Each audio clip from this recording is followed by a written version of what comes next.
Andréa Schaefer e essa é uma aula de Sociologia, do meu, do seu, do nosso canal Aula D. Estamos juntos.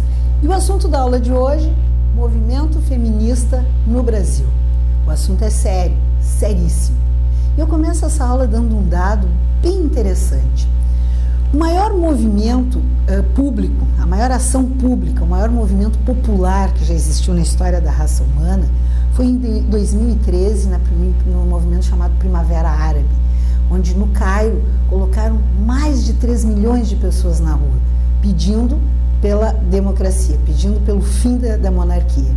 Mas a maior greve da raça humana, da história da raça humana, aconteceu dia 8 de março de 2015, quando 140 países, mulheres de 140 países, fizeram a primeira maior greve da história da raça humana.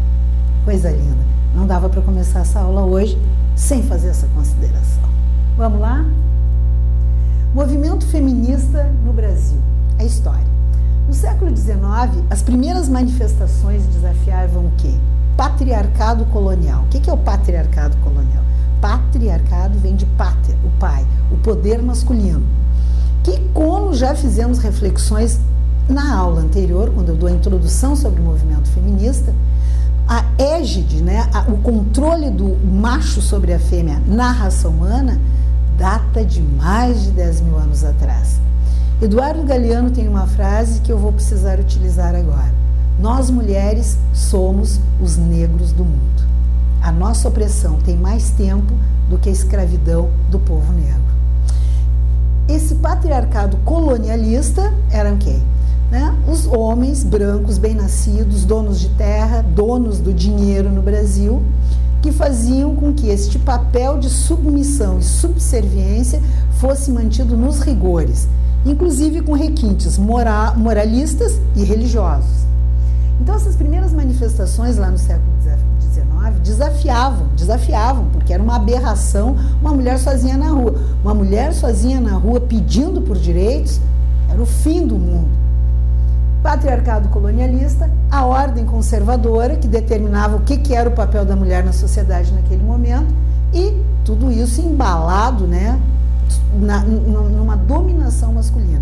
Essa ordem das coisas, que o homem está acima, mulher abaixo, que o homem manda, a mulher obedece, que o homem supre, provém e a mulher apenas administra. Essas são as primeiras manifestações, as primeiras palavras de ordem. No século XIX, ainda também as mulheres já começavam a falar no direito ao voto, na questão da educação, direitos iguais de educação, inserção de direitos femininos nos projetos educacionais e a emancipação da tutela masculina. Para vocês terem ideia, teve um tempo na nossa história, e olha, estou para dizer para vocês que talvez em alguns lares isso aconteça, que a mulher, para sair de casa e ir fazer compras, solicitava permissão ao marido, ou ao pai, ou ao filho mais velho. Um homem tinha que definir se ela podia ou não fazer aquilo ali. Assim que começam os primeiros movimentos do sufrágio feminino no Brasil, e nós vamos ver isso em seguida, as primeiras mulheres, não era a justiça que pediam o direito ao voto, eram os maridos. Inclusive na Constituição de 1891 não dizia nada contrário. Mas se o marido, se o pai ou se o filho mais velho permitisse, até podia, quem sabe, sair e votar. Vai prestando atenção para poder entender do que a gente está falando. No Brasil Império, a Constituição de 1891, que eu citava há pouco tempo, não excluía as mulheres. Por que não falavam se podia ou não votar? Porque elas não eram vistas como indivíduos dotados de direitos. Qual era o direito da mulher? Ao casamento, à maternidade, a cuidar da casa, a cuidar dos filhos. Isso era um direito feminino. Agora, meter-se em política, uma seara totalmente masculina, meter-se em manifestações, solicitar outros direitos que não esses que já foram dados pelo patriarcado branco, europeu, era muita coisa, Era demais. As mulheres solicitaram, neste momento, na Constituição de 1891, sem sucesso, o alistamento eleitoral, o direito a poder votar.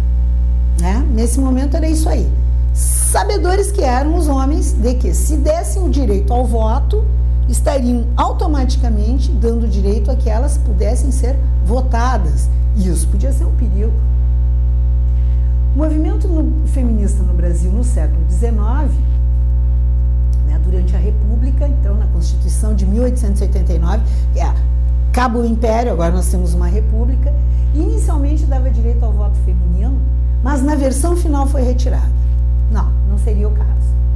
E a frase era: política é atividade desonrosa para as mulheres. Pode dar problema dentro de casa. A mulher vai sair para votar, daqui a pouco vai estar querendo ser votada. Como é que ficam os afazeres domésticos? Como é que vai ficar a criação dos filhos? Então, esquece, sem voto nenhum para a mulher por enquanto. No século XX, nós vamos ter uma série de eventos que aí organizados. Até então nós tínhamos assim bolsões, né, de reações a essa coisa do machismo, né? Lembrando sempre que machismo não é o oposto de feminismo e muito menos é a mesma coisa. Feminismo é um movimento que busca os direitos iguais entre homens e mulheres. Machismo é a ação violenta do macho sobre a fêmea da espécie humana. Não se confunda.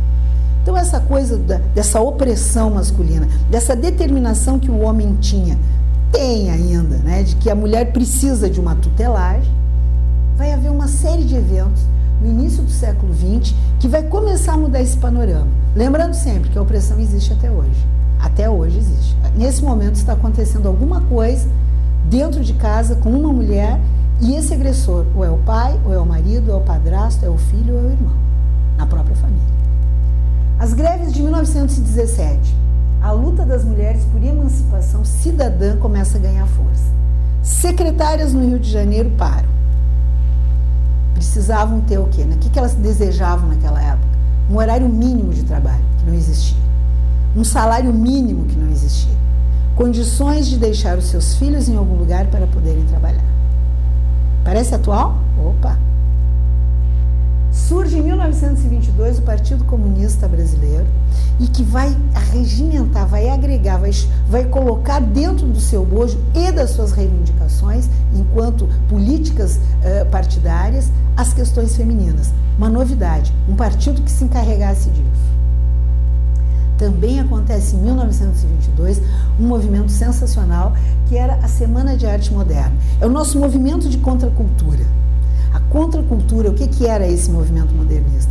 Era uma série, um grupo de intelectuais, artistas, né, escritores, atores, músicos, teatro, muita gente do teatro, que resolveu dizer que a maneira como a sociedade brasileira estava organizada, mesmo deixando de ser império e agora como uma jovem república, não lhes representava. Haviam outras coisas, havia muitos debates, ainda havia muita opressão. A libertação dos negros não havia sido uma libertação, tendo em vista que eles viviam à margem da sociedade.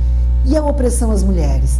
Tinha que ser tratado como um problema emergente, um problema muito sério. Nós mulheres da raça humana, somos a única fêmea de espécie animal que convive harmoniosamente com seu principal predador.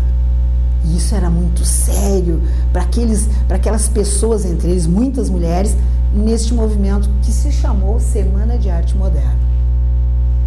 No Rio Grande do Norte, em 1927, esse estado vai legalizar o voto feminino. Tudo bem, mulherio, pode votar.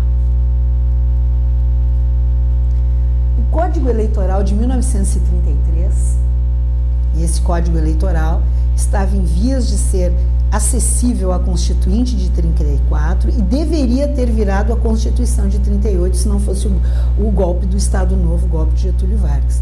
Mas o Código Eleitoral de 33 resolveu que sim, as mulheres poderiam votar, né, teriam uma representação política. Na Constituinte de 34, elege-se para a Constituinte, então ela não foi eleita para ser uma deputada, ela foi eleita para ser uma deputada da Constituinte. Mas, enfim, temos a primeira deputada eleita, Carlota Pereira de Queiroz. E a luta era por quê?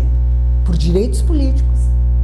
criação de jornais e revistas que falassem das questões femininas, não a roupa da moda, nem a melhor maquiagem. As questões da luta de liberação, da luta de emancipação das mulheres, edição de livros, poderia editar livros. Eu escrevi, eu quero editar um livro. Peças de teatro, trabalhar como roteiristas, não podiam. Fingiam, mudavam de nome, né? Se apresentavam. Os artigos nos jornais, quando uma mulher queria se manifestar, inventavam um pseudônimo. Né? Antônia Maria virava o Antônio, não tem problema, mas está lá o meu artigo. Acabar com isso.